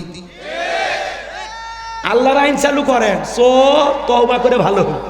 জিনাকারী তাকাইবি না, দুনিয়ার সব নারীকে মা মনে করে, ইফটিজিং করা দূরের কথা, সব বন্ধ হয়ে যাবে। কথা কয় না গো? তাহলে এই জমিনে আল্লাহর আইন চালু হোক, শান্ত একটু হাত তুলে দেখান না রে ভাই। এই জমিনে আল্লাহর আইন চালু হোক, সবাই শান্ত। যারা হাত তুলিনি ওরা চায় না, ওরা মনে হয় মুসলমান নাকি? আচ্ছা হিন্দু দুই চারজন বলছে মাহফিলে, হাত তুলে না কে? হাত তুলে না কে? সবাই আল্লাহর আইন চান না আপনারা? লিল্লাহি তাকবীর। আমি বলবো জমিন যার, আপনারা বলবেন আইন চলবে তার। বলতে পারবে না? বলেন জমিন যার, জমিন যার। এবার হাত নামান বাজান গো আমার, লম্বা করার কোনো সুযোগ নাই। এইবার মুসা নবী ডেকে বলে আল্লাহ আপনি কি ভুলে গেছেন আমি ফিরাউনের দরবারে মার্ডার কেসের আসামি, আমার নামে মামলা আছে, গেলে তোমার ফাঁসি দিয়ে মারবে। আমার আল্লাহ ডেকে বলে পয়গাম্বার আমি আল্লাহ যার সাথে আসি কেউ ফাঁসি দিয়ে মারতে পারবে না, আগুনে পোড়ায় মারতে পারবে না, পানিতে ডোবায় মারতে পারবে না, হাজারো দিন রিমান্ডে নিয়াও ওরা মুমিনের মুখের হাসি কেড়ে নিতে পারবে না। সুবহানাল্লাহ। আল্লাহ বলে অবশ্যই যেতে হবে, তোমার দায়িত্ব। নবী মুসা বলে আল্লাহ যাওয়াই লাগবে? বলে হ্যাঁ যেতে হবে, তোমারই নবী বানাইছে। পয়গাম্বার এইবার দোয়া করেন। ছোটবেলায় মাদ্রাসায় পড়েছিলাম, মনে করেছিলাম হুজুর কোরআন নেওয়ার সময় দোয়াটা বরিয়ে দিয়েছিল, তখন ভেবেছিলাম এটা মনে হয় কোরআন খোলার দোয়া। তাফসীর পড়তে গিয়ে বুঝলাম না না, এটা কোরআন খোলার দোয়া না। নবী মুসা যখন ফিরাউনের কাছে দাওয়াত দিতে গিয়েছিল সেই সময় আল্লাহর কাছে এই দোয়া করে তিনি বলেছিলেন ক্বালা রব্বিশরাহ লি সদরি ওয়া ইয়াসসির লি আমরি ওয়াহলুল উকদাতাম মিন লিসানি ইয়াফকাহু قولي واجعل لي وزيرا من أهلي هارون أخي। আল্লাহর পয়গাম্বার ডেকে বলেন আল্লাহ আমার বক্ষকে প্রশস্ত করে দাও, আমার কাজকে সহজ করে দাও, আমার জিহ্বার জড়তাকে দূর করে দাও। আল্লাহ আমার পরিবারের মধ্য থেকে আমার ভাই হারুনকে আপনি নবুয়ত দান করেন। আমার কথা একটু অস্পষ্টতা আছে, কিন্তু আমার ভাইয়ের কণ্ঠটা মিষ্টি, আমার ভাই হারুনকে আপনি নবী বানায়া দেন। আল্লাহ ডেকে বলে পয়গাম্বার দোয়া মঞ্জুর হয়ে গেছে, তুমি এবং তোমার ভাই হারুন দুইজনকে আমি আল্লাহ নবী বানায়া দিলাম। এইবার মুসা নবী তার ভাই হারুন আলাইহিস সালামকে সঙ্গে নিয়ে ফিরাউনের দরবারে চলে গেল। সেই কথা আল্লাহ তাআলা সূরা আরাফে জানায় দিলেন। পয়গাম্বার বলেন, ওয়াকালা মুসা ইয়া ফিরআউনু ইন্নী রাসূলুম মির রাব্বিল আলামিন। আল্লাহর পয়গাম্বার নবী মুসা ডেকে বলে, হে ফেরাউন, আমি বিশ্বের রবের পাঠানো একজন রসুল। সুবহানাল্লাহ। এখানে আরো কথা আছে, সংক্ষিপ্ত করে বলে দিয়ে যাই, শোনেন শোনেন। আল্লাহ নবী মুসা আলাইহিস সালাম ডেকে বলেন, আল্লাহর ব্যাপারে আমি সত্য ছাড়া মিথ্যা কিছু বলবো না, বিদায় বনি ইসরাইলদেরকে মুক্তি দিয়ে আমার সাথে যেতে দাও। এইবার ফেরাউন তখন কি বলেছিল জানেন? ক্বালা ইন কুনতা জিতা বিআয়াতিন ফাতি বিহা ইন কুনতা মিনাস সাদিকিন। তুমি যে নবী, বুঝবো কিভাবে? প্রমাণ কি? তোমার কাছে যদি কোনো স্পষ্ট দলিল প্রমাণ থাকে সেইটা আমাদের সামনে হাজির করো, যদি তুমি তোমার দাবিতে সত্যবাদী হও। নবী বলে দাবি করলে ফিরাউনও প্রমাণ চায়। আর কত ভণ্ড আল্লাহর ওলি দাবি করে, আর আপনি আল্লাহর ওলি ভেবে পাওয়াত সিজদা দেওয়া শুরু করে দেন। নাউজুবিল্লাহ কর। আল্লাহর ওলি দাবি করলে ওরা একটু পরীক্ষা করা দরকার না? কথা কয় না। ওইদিকে আমি যাব না গো, যাব না গো, যাব না গো। এইবার চলেন বাজান, সেই কথা বলতে চাচ্ছিলাম। মুসা আলাইহিস সালামের কাছে প্রমাণ আছে কয়টি? কথা কয় না, কয়টি? এইবার লাঠি ফেলায় দিল, হয়ে গেল সাপ। বগল নিচে থেকে হাত বের করলেন, ধবধবে উজ্জ্বল সাদা চমৎকার দেখালো। এই দৃশ্যগুলো দেখার পরে ফিরাউনের এমপি মন্ত্রী যারা আছে ওরা ডেকে বলে, ইন্না হাযা লাসাহিরুন আলীম। নিঃসন্দেহে ছেলেটা মস্ত বড় জাদুকর, এ জাদু দেখায়। নবী দেখায় মজেজা, ওরা বলে জাদু। কথা কি বুঝতে পারতেছেন? এইবার তারা কি বললো, এই ছেলের মতিগতি ভালো না, ও আমাদেরকে ভয় দেখায়া আমাদেরকে আতঙ্ক সৃষ্টি করে দেশ থেকে বিতাড়িত করে ও চট করে ক্ষমতার চেয়ারে বসে আমাদেরকে তাড়িয়ে দিয়ে ও ক্ষমতা দখল করতে চায়। এই ছেলের মতিগতি ভালো না। এমপি মন্ত্রীরা তোমরা বলো সিদ্ধান্ত কি নেওয়া যায় এই ছেলের ব্যাপারে? তখন সবাই বলতেছে, হ্যাঁ ও জাদু দেখাইছে, আর আমাদের দেশে কি জাদুকরের অভাব আছে? ইয়াতু বিকুল্লি সাহিরিন আলিম। শহর বন্দর থেকে দক্ষ দক্ষ জাদুকর ফিরাউনের দরবারে নিয়ে আসা হলো। আর মুসা নবীকে নির্দিষ্ট একটা দিন দেওয়া হলো, আর অমুক দিন সেমিফাইনাল হবে, এরপরে ফাইনাল খেলা। সেমিফাইনাল আগে হয় না? কথা কয় না গো। এইবার তারা সমস্ত জাদুকররা ফিরাউনের নিকট উপস্থিত হয়ে গেল, কারণ টাকা থাকলে তো দুনিয়া কেনা যায়। ফিরাউনের কাছে সমস্ত জাদুকরের ডেকে বলে, নেতা, আমরা যে মাঠে নামবো, আপনার শত্রু মুসাকে পরাজিত করব, আমাদের বেনিফিটটা কি, লাভটা কি, পুরস্কার কি থাকছে? খেলার মাঠে নামার আগে ট্রফিটা কি থাকবে জানা লাগবে না? শোলা ধরায় দিবেন, মূলে ধরায় দিবেন, তা তো হবে না। কি দেবেন আপনি? ফেরাউন তখন পুরস্কার ঘোষণা করে বলেছিল, ক্বালা নাআম ওয়া ইন্নাকুম লামিনাল মুকাররাবিন। তোমরা সবাই হইবা আমার নিকটতম লোক, এই দরবার হবে তোমাদের বসবাসের জায়গা, তোমরা সবাই আমার কাছের মানুষ। কি কয়, কি কয়? আচ্ছা, যারা রাস্তাঘাটে জাদুর খেলা দেখায়, এরা যদি রাজপ্রাসাদে থাকার সুযোগ পায়, আর কি চাবার আছে ভাই? আর কিছু চাবার আছে? এই জন্য যারা নেতার কথায়, নেতা বলেছে আমার লোক, ওই কথায় রাতকে দিন কইরা ইমামকে হাতে হাত করা পরে আলেমদের হাতে হাত করার পর জেলখানায় বন্দি করছে, ভিতরে না যা পিটাই, আবার ভাত খেলে ছবি তুলে ফেসবুকে ছাড়তো। কথা কয় না গো। নেতার কথায় ক্রস ফায়ার করে মানুষকে বিদায় করতো। শাপলা চত্বরে এতিম হাফেজ আলেমদেরকে হত্যা করে বিদায় করেছিল।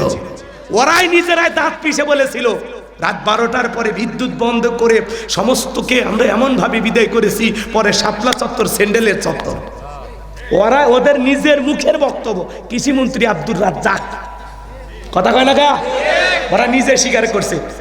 সেই কৃষিমন্ত্রী এখন কান্দে, ন্যায় বিচার চায়।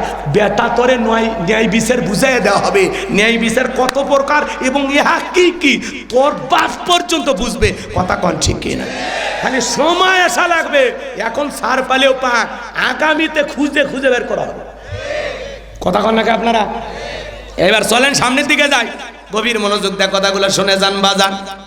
এইবার ফিরাউন যখন বলল তোমরা আমার নিকটতম ব্যক্তি, এইবার খেলা শুরু হয়ে গেল। হাজার হাজার দর্শক খেলা দেখার জন্য রেডি।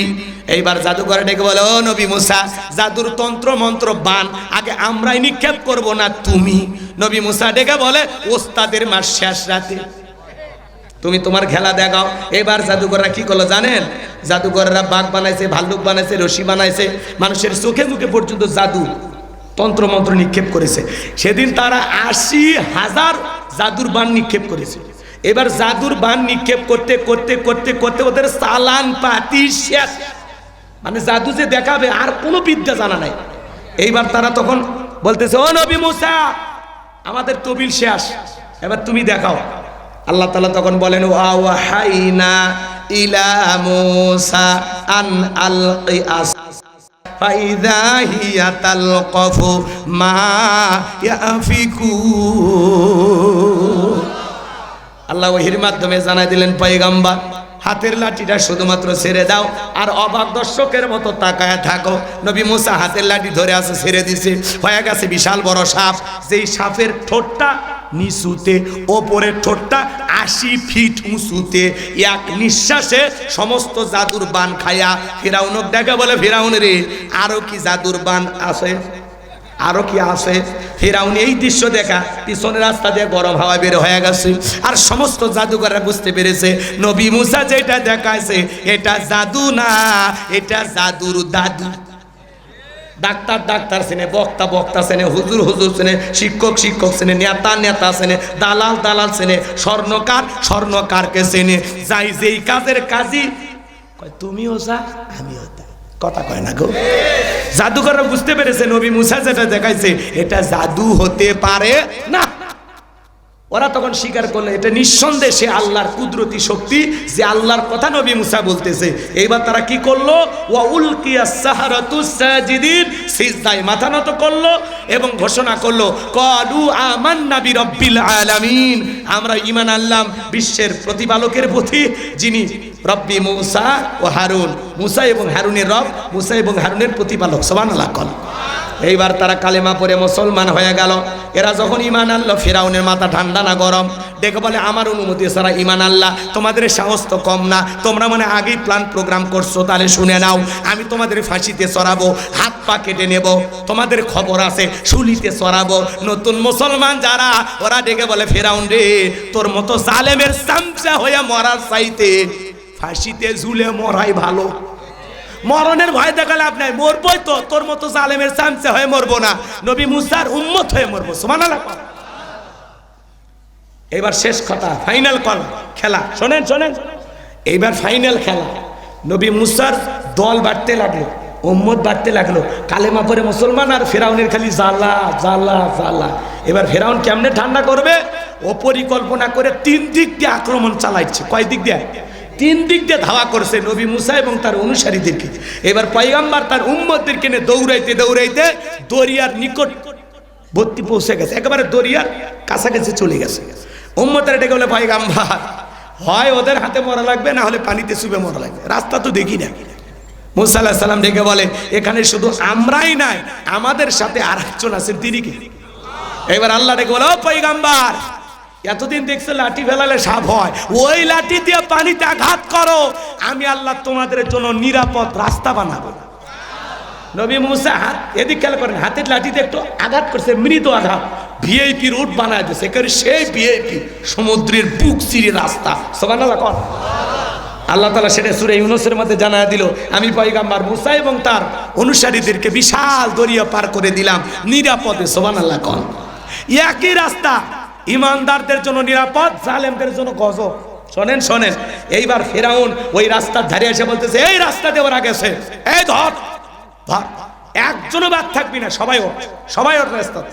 সবাইকে নিয়ে দল বল সহ নেতা যখন দরিয়ার মধ্যবর্তী স্থানে চলে গেছে, আল্লাহ ডেকে বলে, পানি রে, তুই তোর খেলা দেখা। সমুদ্রের বুকে উথাল পাতাল ঢের সৃষ্টি হয়ে গেল, উথাল পাতাল ঢের। ফিরাউনের সেলা সামুনটা যা ছিল ভাই, পানি খায়া সুপে মরিয়া সব শালা শেষ, একজনও বেঁচে নেই, সবগুলো মরে গেছে। বেঁচে আছে খালি বড়টা। বড়টা কে গো? কথা বলে কে কে? ফেরাউন দেখেন মরার আগে কি অভিনয় করে। এরা কিন্তু যারা নেতা হয় এরা কিন্তু কম অভিনয় জানে না, পাকিয়ে গেছে অভিনয় করতে করতে। ফেরাউন দেখেন কি অভিনয়টা করতেছে, আল্লাহকে বলতেছে কি জানেন, ক্বালা আমানতু আন্নাহু লা ইলাহা ইল্লাল্লাযী আমানাত বিহি বানু ইসরাঈলা ওয়া আনা মিনাল মুসলিমিন। আমি ঈমান আনলাম, তুমি ছাড়া কোনো মাবুদ নাই। বনি ইসরায়েল যে আল্লাহর প্রতি ঈমান আনছে, আমিও সে আল্লাহর প্রতি ঈমান আনলাম। ওয়ানা মিনাল মুসলিমিন, আল্লাহ আমি মুসলমান হয়ে গেছি, আর চুবাইও না, আর পানি খাওয়াইও না। কান্দে কান্দে। আচ্ছা, ফিরাউন যদি ওই সময় মুসলমান হয়, আপনার আমার মুসলমান হয় দাম আছে? আল্লাহ কি এবার ঈমান কবুল করছিল? না। আল্লাহ কি জবাব দিয়েছিলেন? আল্লাহ তখন স্পষ্ট জানিয়ে দিয়েছেন, আল-আনা ওয়াকাদ আসাইতা ক্বাবলু ওয়া কুনতা মিনাল মুফসিদিন। এখন ঈমান আনছো পানি খায়া? এখন এর আগে কি করেছিস? নাফরমানি করেছিস, বিশৃঙ্খলা সৃষ্টি করেছিস, ক্ষমতার দাপটে 40 বছর শিক্ষা ব্যবস্থা বন্ধ করে রেখেছিলিস, ঘরে ঘরে তোর তৈরি করা মূর্তি ঢুকায় দিয়েছিলিস। ফেরাউনের আকৃতির মূর্তি ঘরে ঘরে ওই সময় আমাদের দেশেও ভাস্কর্য বানায়া 4,500 কোটি টাকা ম্যাডাম খরচ করছে। বাপের তৈরি করছিল ভাস্কর্য 4,500 কোটি টাকা। কি লাভ হয়েছে? 5 আগস্টে মানুষ ওই ভাস্কর্যের উপরে দাঁড়িয়ে পেশাব করছে। এতে আপনার বাবার সম্মান কমছে না বাড়ছে? যেই দেশের মানুষ খাইতে পারে না, ডাস্টবিনের খাবার কুড়ে খায়, শীতের বস্ত্র নাই, রেল স্টেশনে ঘুমায়, যেই দেশে নারী তার 500 টাকা দেহটা বিক্রি করে পেটের ভাত জোগাড় করে, সেই দেশে ভাস্কর্যের নামে বিলাসিতা করে 4,500 কোটি টাকা আপনি খরচ করেছেন। প্রত্যেকটা টাকার হিসাব আল্লাহর দরবারে দেওয়ার জন্য রেডি থাকেন। ওই টাকাতে যদি মসজিদ মাদ্রাসা বানাইতেন, ওই টাকাতে যদি গরিব ঠিকিকে খাইতে দিতেন, ওই টাকা দিয়ে যদি বেকার যুবকদের কর্মস্থলে ব্যবস্থা করে দিতেন, ওই টাকা দিয়া সমাজের মানুষকে স্বাবলম্বী বানানোর জন্য যদি কাজ করে যাইতেন, আপনার বাবার কবরে বিকাশ হয়ে সব পৌঁছে যেত। আর আপনি বানাচ্ছেন ভাস্কর্য। এটা মুসলমানের কালচার? এটা মুসলমানের কালচার না। মূর্তির সংস্কৃতি, এটা ইহুদি মোশরেক বেঈমানদের কালচার। কথা বলে ঠিক না? কিসের ভাস্কর্য? আপনি বানায় কি লাভ করছেন? পুরো দেশের মোড়ে মোড়ে গলিতে গলিতে ফেরাউন এরকম মূর্তি বানাইয়া ঘরে ঘরে ঢুকে দিছে। আল্লাহ বলতেছে, ফেরাউন তোর পাপের 16 কলা পূর্ণ হয়ে গেছে। তোর স্ত্রী আমি আল্লাহকে রব বলে ডাকার কারণে তারে নির্যাতন করে বিদায় করে দিয়েছিস। তোর বাড়ির দাসী আমি আল্লাহকে রব বলে স্বীকার করার কারণে গরম তেলে চুবাইয়া বিদায় করেছিস।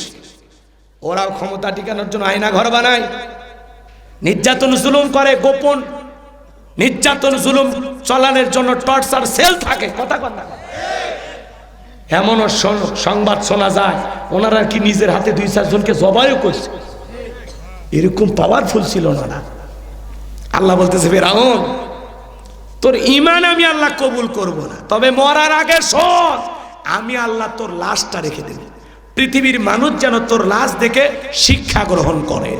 এই পৃথিবীর জমিনে আর যেন কোনো ফিরাউনের জন্ম না হয়। আর যদি কেউ তোর মতো ফিরাউন হতে চায়, তারা যেন এই তোর ইতিহাস থেকে শিক্ষা গ্রহণ করে। ফিরাউনদের জীবনের পরিণতি ভালো হয় না। আজও মিশরের জাদুঘরে ফিরাউনের সুটকিটা আছে না? সেদিন চুবাইয়া পানি খাওয়াই আছে, আল্লাহ বিদায় করছে। সে আল্লাহ আজ আছে না নাই?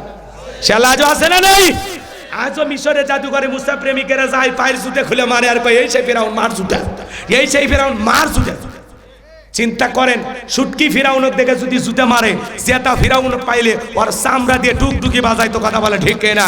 এর জন্য মনে রাখবেন, ফেরাউনের জায়গায় এই পৃথিবীর জমিনে হয় নাই, আল্লাহ পানি খাওয়ায় বিদায় করেছে। নমরুদের জায়গা হয় নাই, ল্যাংড়া মশার জুতার বাড়ি খাওয়ায় আল্লাহ বিদায় করেছে। আবু জেলের জায়গা হয় নাই, আমান কারুনের জায়গা হয় নাই। আজ যারা পৃথিবীর জমিনে মুসলমানের রক্ত নিয়ে খেলা করতেছে, ওই জালেমদের পরিণতি নমরুদ ফিরাউনের চাইতে ভয়ঙ্কর হবে। কথা বলে ঠিক না?